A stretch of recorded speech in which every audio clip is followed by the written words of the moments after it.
Hello and good evening. I'm Melisa Idris. And I'm Sharaad Kuttan. You're watching Consider This, the show where we want you to consider and then reconsider what you know of the news of the day. The COVID-19 vaccine national rollout will begin at the end of the month and it aims to immunize 80% of the Malaysian population within a year.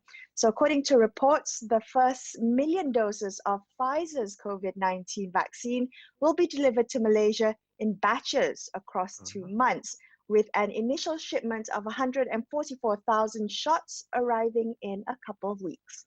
Joining us on the show tonight to shed some light into Malaysia's largest ever vaccination program, we have Dr. Ghows Azzam. He's Associate Professor at the School of Biological Sciences at University of Science Malaysia, currently seconded as Special Advisor to the Minister of Science, Technology and Innovation, Khairy Jamaluddin, who has recently been picked by Cabinet to lead the national COVID-19 vaccination drive as coordinating minister. Ghows, welcome to the show. It's good to have you on. Thank you, Melissa. Nice to be here, actually. Okay, so if I may begin by quoting a recent interview that Khairy Jamaluddin gave, and he said that at the start of the vaccine rollout, the daily goal will be 75,000 jabs to the arm daily, and that will be ramped up to 150,000 shots administered daily.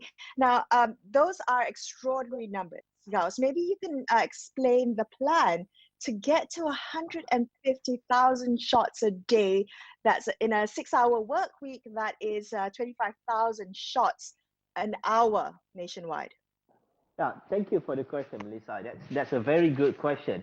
So the initial plan is to actually get to 75,000. It will not start at 75,000. It will start a bit slower because, as you can see, the first delivery of Pfizer vaccine is not going to be that many, right?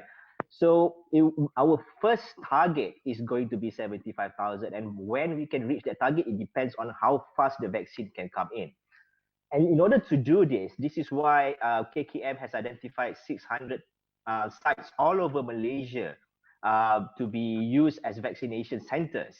Okay, and then you also heard that the Prime Minister and also YBKJ has announced that we are also going to use stadiums, universities, big halls. So these are going to complement the current the 600 vaccination site.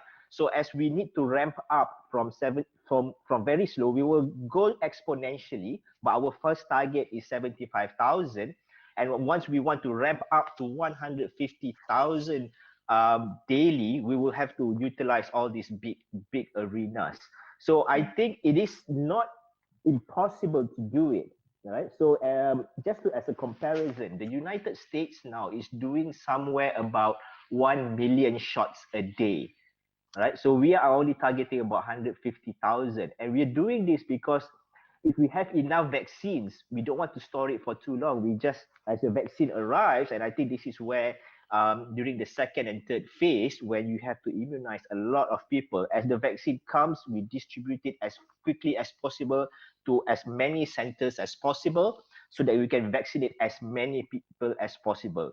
So that's just a target. And some of the things that we're reading in the press about, in fact, the supply of vaccines. You say that, you know, the initial numbers, 144,000 jabs.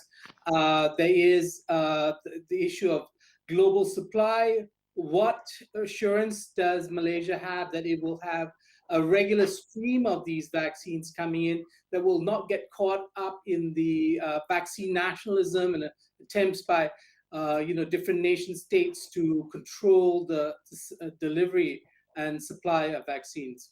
Okay, I mean, that's a very common question, Sharaad. So the only vaccine that is coming from Europe is a Pfizer vaccine, and this is what the European Union has actually made an announcement that they are putting sort of a new layer from I think like from last month up to 31st of March.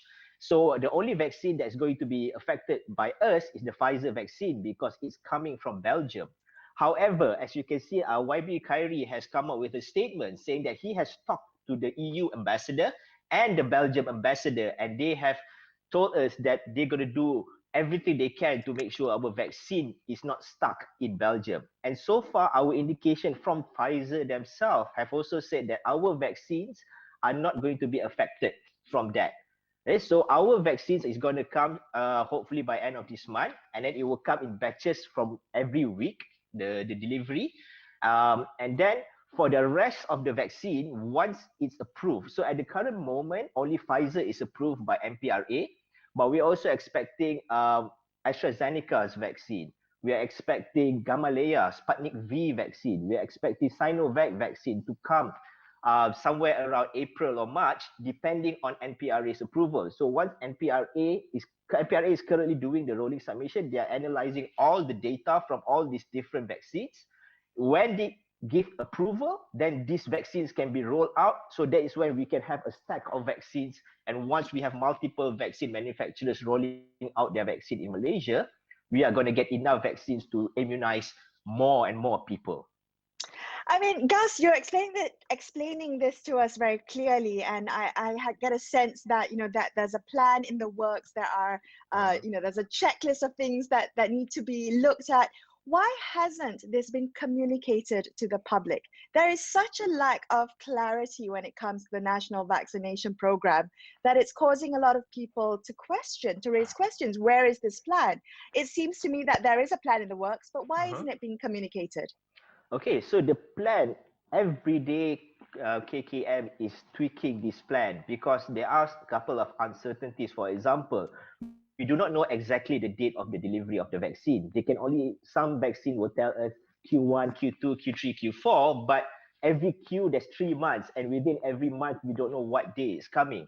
So they need to tweak a lot of things to make sure their plan follows through with the delivery, because you can have a massive plan, you can open thousands of centers, but if you don't have enough vaccines to vaccinate, then it's going to the plan is not going to work very well. So the reason why we don't have a definitive date of delivery is it depends on the supplier to create enough to fill the order. Is that right? That's correct. Yeah. So with a current moment, everyone is scrambling for vaccines all over the world. So even like the Pfizer vaccine, everyone wants the Pfizer vaccine at the current moment. And they are scrambling. That's why the Pfizer plant in Belgium had to shut down for a while, because they wanted to upgrade their facilities so that they can churn out more of this vaccine. So that is one of the reasons why the European Union is a bit more not very happy, because they shut down their vaccine factory. But they're going to open up this month and they're going to churn out even more vaccine.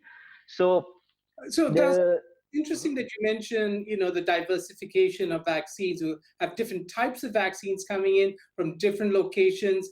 We also know that some vaccines are actually going to be manufactured in different locations around the world, right? Yes. The Serum Institute of India is one famous example. Could you help us understand the other end of the process, meaning the individual? Will us as Malaysians or non-Malaysians who live here get a call, or do we get a letter or an email telling us to turn up at a particular center, and so on and so forth? How does it actually interface with the individual who's going to be receiving that vaccine? Right. Now, that's also another common question, Sharaad. I mean, this is everything you're asking, everyone wants to know about this. So I think YB Adam Baba has already said about using My Sejahtera, that is going to be opened up soon. So the most efficient way for this vaccination process is using My Sejahtera, where you can register your interest for the vaccination, and they will tell you when you're going to get vaccinated and where you're going to get vaccinated. But at the current moment, there's no point opening up My Sejahtera yet, because the vaccine is not here. Okay, so we can open up, everybody can register, but the vaccine is still not here. We still cannot give you a date. Right. So I think I do want to ask you this question though, since there's a digital divide in this country, two, many of the more vulnerable groups might be elderly, people who are not technically or technologically savvy, and then we have the whole question of migrant workers who might be technologically savvy but might not be in the My Sejahtera system, especially the undocumented, that we know we need to have on board if this vaccine program is going to be successful. So what about all these other complications? Yeah, so I think, like I said, My Sejahtera will be the most efficient way to undergo this vaccination process. But there are also the traditional way. For example, there's going to be, if I'm not mistaken, a call center that's going to be opened up. You can also register your interest in the nearby clinic kesihatan. So you can go and walk into clinic kesihatan and register, say you don't have a MySejahtera, you want to register your interest. It's not open out. It's not open yet. You will be announced later.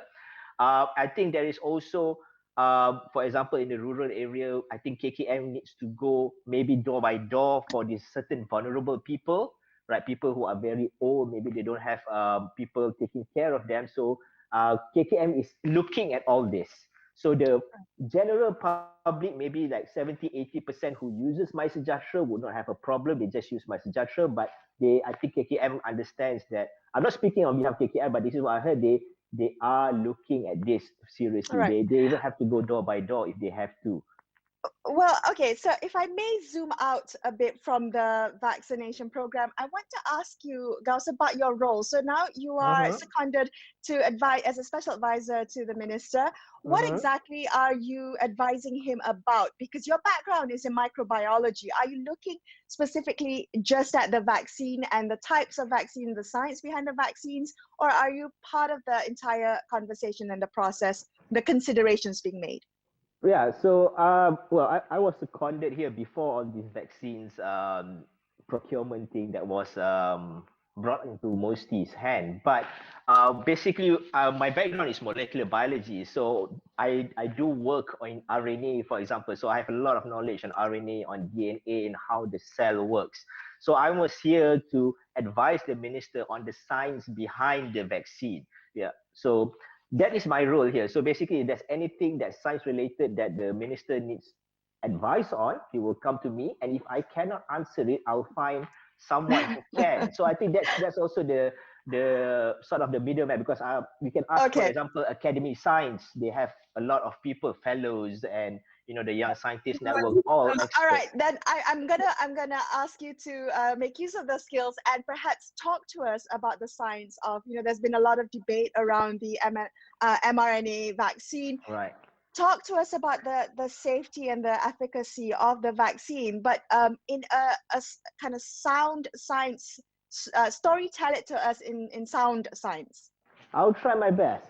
So mRNA, the longer name is messenger RNA. So in molecular biology, there is this thing that's called the central dogma of molecular biology, and this is where a DNA, I think most people have known, DNA is the blueprint of life. So this is what makes us who we are. The DNA will send a signal in a form of an mRNA before it's made into a protein. So protein is everything, your enzyme, all your skin, everything is protein. So in between DNA and making the protein, there's the mRNA. So DNA, RNA, protein.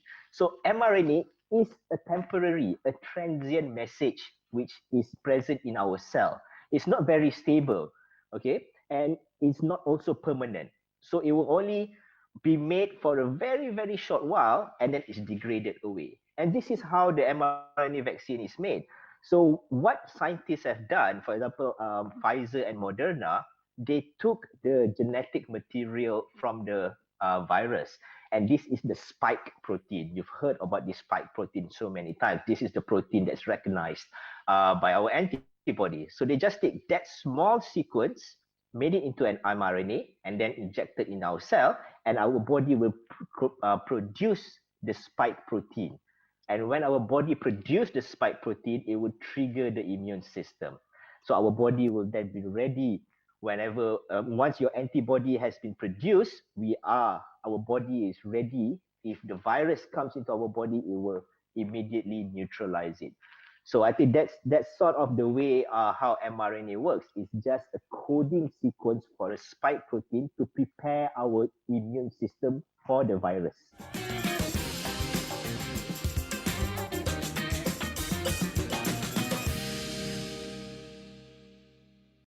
Welcome back to Consider This. I'm Melisa Idris. With me is Sharaad Kuttan. Let's continue our conversation with Dr. Ghows Azzam, Special Advisor to the Minister of Science, Technology and Innovation, about the need for clear communication when it comes to the safety of vaccines and the vaccination process.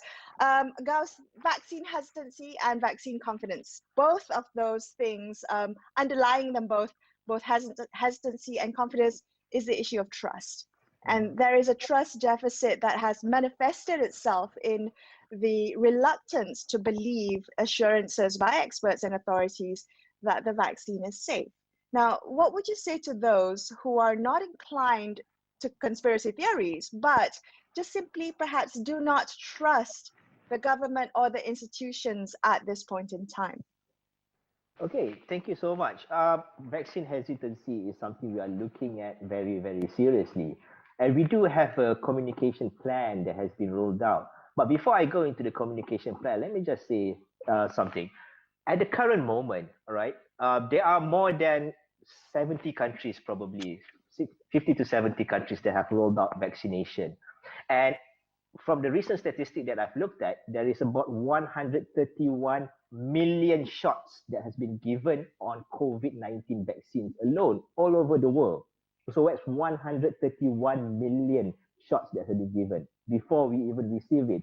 So to show you how safe it is, there is not much report of a side effect for the vaccine, because most of these vaccines that have been given all over the world are from the Moderna, Pfizer. I think Pfizer has the most vaccine out there, and AstraZeneca and others. There are the smaller one like Sputnik or Sinovac. But what I'm going to say is that since these are millions of people that have been taking it, they have not been shown a causal link between the vaccine and any side effect. A lot of people have been asking, for example, like the Norway death. I think this has been explained by Dr. Kalai the other day, saying that there is no causal effect for the death between the death and the vaccine. So the side effect is actually not that much. Okay, so the vaccines are very, very safe. They have undergone clinical trials, and then they have been rolled out for the past 2 months. There have not been much problem. So for us to actually now take that all this information that we have the science behind us, we have the data behind us, we have to now communicate it properly to the public. So this is where the communication plan has been rolled out, and basically to do 4 things. The first one is to inform the public, right? So the second one is to encourage people to register when they have the chance to register using MySejahtera, for example. Please do register. We want to dispel misinformation. There is a lot of misinformation out there. We need to dispel those misinformation, and we want to get momentum. So once this vaccine rollout has started, when people have started to get the vaccine, we want to get the momentum going so that more and more and more people will basically sign up to get the vaccine. Ghows, I do want to bring up some, sort of headlines that we see in the news. One, Israel has been doing very well. It's been ahead of the curve in terms of the vaccine rollout, and it seems to be producing results. But that is largely a Pfizer story at the moment. Then we have the South African one with AstraZeneca and the South African government putting a pause on it, not because of side effects, but because of a lack of effectivity with regard to local mutations or variants of the COVID-19, of the coronavirus. So, in those terms, when Malaysia takes on board this vaccine program, rolls it out, and we get more and more different vaccines coming into play, what is the monitoring of the efficacy of those vaccines going to look like? Are we able to tell between the different vaccines, and will we be able to tweak the program as it goes along? Okay, so the Israel story has been in the media quite a lot, because they have shown that they have the highest immunization rate in the world currently. So they had about 10,000 cases of COVID-19 a few months ago, but now their cases have gone down to 3,000. So in a way, scientifically, that has been shown that when more of the population are getting vaccinated, the lower the number of cases is reported. So that's one thing that has been shown that people are doubting. So for the South Africa case, yes, I'm sure most people have read that in South Africa, they have stopped using the AstraZeneca vaccine, because it seems that the AstraZeneca vaccine is not efficacious towards the South African variant. All right. So they have to look into that more properly. So they have to study a bit more. They've done a small study, Although I've been reading about this, some people suggest to do a bigger study. Some people suggest that South Africa should not use AstraZeneca. But I think this is up to their health regulator to actually determine how to proceed. But the South African variant so far, Pfizer have said that their vaccine works in the South African variant. But also, I think YBKG has mentioned this previously that in our agreement with this vaccine provider, if they change the vaccine or the formula or the vaccine or the variant of the vaccine to work better with other variants, then we will get the newer version of that vaccine. Okay, so that's part of the plan. So if, for example, like Pfizer says they can design a new vaccine within 6 weeks, right? In the lab, and then they can test it in clinical trial. And if they roll out that second version of the vaccine, we will get the second version of the vaccine. But so far, the Pfizer vaccine seems to be working very well with the South African variant, only AstraZeneca. Okay, point note on that. At the current moment, the current situation in Malaysia, all right, from what I've read, what DG has announced, we have detected 2 cases of the UK variant.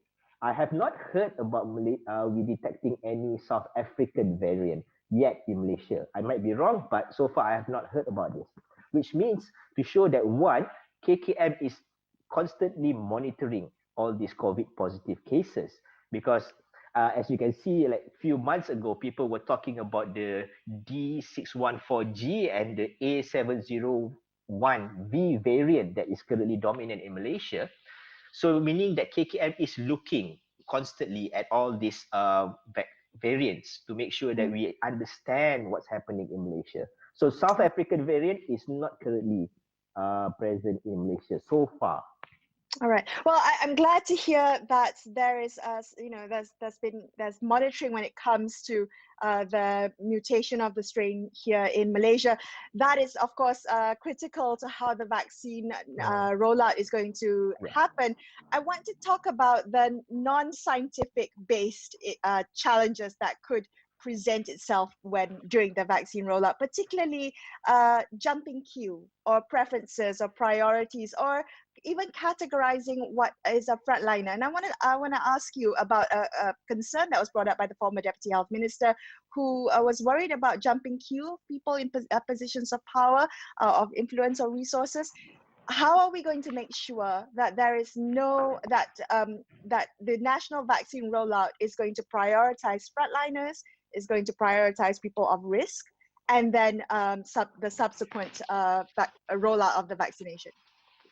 Okay, so I think this is something actually KKM is looking at on the Pelan Imunisasi Kebangsaan. So a lot of people have been asking to become frontliners, but I think they are looking at it at a scientific view, because on the scientific level, it shows that although 90% of COVID cases occurs in the range between 18 to 55, if I'm not mistaken, but 90% of the death occurred at 60 and above. So these are the high-risk group that we need to protect first. So maybe, I mean, these people who are at positions might be 60 and above already. So they are already in the high-risk groups.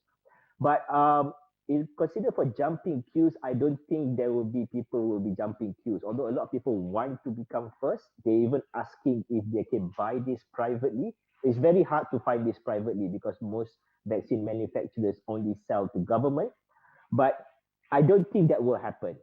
If someone is vaccinated early, there must be a reason why. They could be, like the Prime Minister has offered himself to be vaccinated first. I mean, he is a high priority person. He's over 60. He's also a national figurehead, but it's also giving confidence to people, right? So it is also quite important for certain people to take the vaccine first, for us to give confidence for others about the safety of this vaccine. Because as you said, there are some people who is worried whether this vaccine is safe or not. And if a public figure shows that, I can take this vaccine, it's okay, it's good for me, please take it to, medical doctors, for example. There are some medical doctors who are also quite influential. So I hope they can also help whenever they get their turn especially like the medical frontliners, when they get their turn, they show it to people saying that, look, I've taken the vaccine. This is a safe vaccine. I'm still good. Maybe I feel a bit of side effect, because a common side effect is like, having pain at the injection site, redness, you feel a bit tired. I mean, that's normal for the COVID-19 vaccine. And if they can convey that to other people to bring up the vaccine acceptance to other people, I think that would be great. Ghows, I understand there's already a black market in the Philippines for the vaccines, and perhaps even some fake vaccines out there. And perhaps, part of the public outreach must warn people against fake vaccines that they can purchase online. But I do want to ask you, whether you're going to rope in at some point the private health providers in this country, whether there's a chance that they will be able to also participate in the vaccination program. Yes, so first of all, I would like to say, please do not take any black market vaccine. You do not know what you're taking. All right, so all vaccines that are going to be used in Malaysia needs to go through NPRA to get approval. So even if you bring in vaccines from overseas, please do not use them in Malaysia. Please be very careful about this. I think at the current moment, for the time being, at least for the first 6 months to 8 months, I think most vaccines will come from the government. Whether private sector will be able to get their hands on vaccine, it depends. Whether they can get the supply, that's number one. Number two, they have to still get the regulatory approval to bring in the vaccine. Right? So private can get the vaccine. I think maybe by end of this year, probably they will manage to get some vaccine, but they still need to get the approved vaccine. So I think this is something people need to understand. Ghows, thank you so much for joining us on the show tonight. We really do appreciate you spending time with us and sharing your insights. Thank you. Thank you. That's all we have. That's all we have for you on this episode of Consider This. I'm Melisa Idris.